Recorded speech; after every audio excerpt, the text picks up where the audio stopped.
Hello, everyone. My name is Adam Quinano. I'm a fellow student with all of you. I am 26 and I'm a returning student.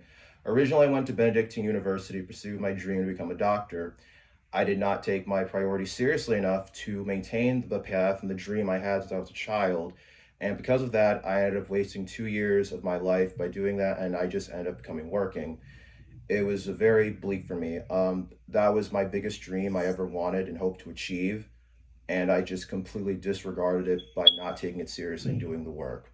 All the pledges, all the people I promised, everything I came to myself, I threw it away, and it really worked messed with me. So for the past couple of years, I had just been working, and it was not really a great moment for me because I just felt like I was living for the check. I was trying to go by. There's no shame in that, but if you feel no pride in what you do, you are doing a disservice to yourself and other people. And I've learned that over time. I felt like at times I was just, I don't know if it makes any sense, if I was just existing, not really living for anything, not really doing anything. And I was just kind of sad and down on myself. So for a while, I kind of just realized I'm not doing anything at all. So eventually, there was my last job. I came to a grand revelation that I can make a change.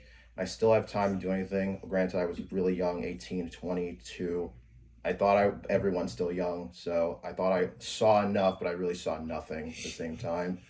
So today, even though I organized, helped make this group, I am pretty bad at public speaking. I usually get nervous. Despite my other jobs I had, I always kind of ended it and kept going forward with whoever I was with. I was very discouraged by the way I sounded and the way I looked. I had this huge gap in my teeth, which is I got fixed. So I always try to keep conversations at a bare minimum and just got to the point. And I took a hindrance to my public speaking, and I had become very, very awkward towards many people. So over time, I built on it, and but there's three objects here that I picked today that kind of helped me get better and helped me decide where I want to be for my life in the bag speech. So first things first is this bag. So as I mentioned before, I didn't really prepare for anything, and this bag was where I learned to become to prepare and prioritize things in my life. I realized you have to kind of plan your day. You can't predict the future, but you can control what's going on in the present. So I started to learn through this bag because I use this bag to go to my jobs I went to, or where to go to a friend's house or wherever to bring what I wanted. I started to get to plan things ahead of time, and because of that, I was able to make more decisions better in between time I was with anyone else, and I was more prepared for everything that came before me. Now for my objects. The first object I was deliberating to bring or not is my stuffed animal Matthew. So back to this epitomizes my past. So before I moved to Illinois, I lived in New York City, in the Bronx. I kind of lived in a private school, and every student lived far away. Like they all came far, so I didn't really see a reason to like try to socialize. I was trying to be the cool kid. Where I stuck to myself because I liked anime, video games, manga, whatever. But I realized I was more or less still lame. Because of that, I didn't really interact with anybody. So my mother bought me this teddy bear and gave it to me as a friend I could have. And as over time, I would just speak to the teddy bear and tell him about my day, what I did, what I am, what I'm thinking, and I felt great. I felt less discouraged to speak about myself, and I started learning to be more open. It was after I learned that Matthew doesn't really have a voice, and I was just projecting a voice I wanted to say or what I wanted to hear.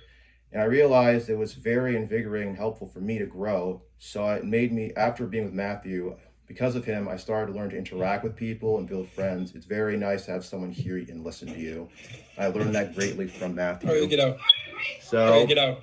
Go. the second object I'd like to showcase is my book called The Pact.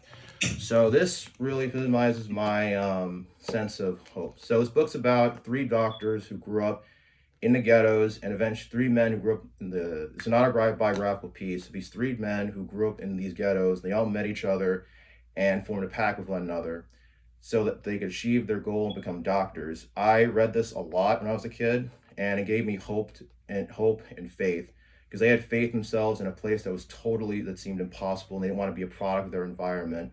This led to me later learning to love and like and reading over time. And I read this every year, at least once a day, to remind myself that I can still do more. And now for my final object. My final object is my name tag that I got from my time as a dialysis technician. So I mentioned earlier that I had a last job that opened and changed my mind. And really, it was through this.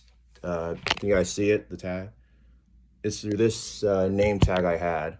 So in the last job I had, as I said, I didn't think there was anywhere for me to go. I thought I utterly failed because I couldn't achieve my goal. But eventually, I learned about being a dialysis technician, which was in the medical field, and I worked with various patients. But for patients and people, I learned how to set up a machine to help people deal with their kidney failure, and I was able to maintain patients, maintain the life of someone else, and I actually felt I was of value to somebody rather than being like worthless and just meandering all my life. So, in the last day when I resigned, I thought I had failed in this place because they pretty much requested I was going to leave. But they told me that I can't.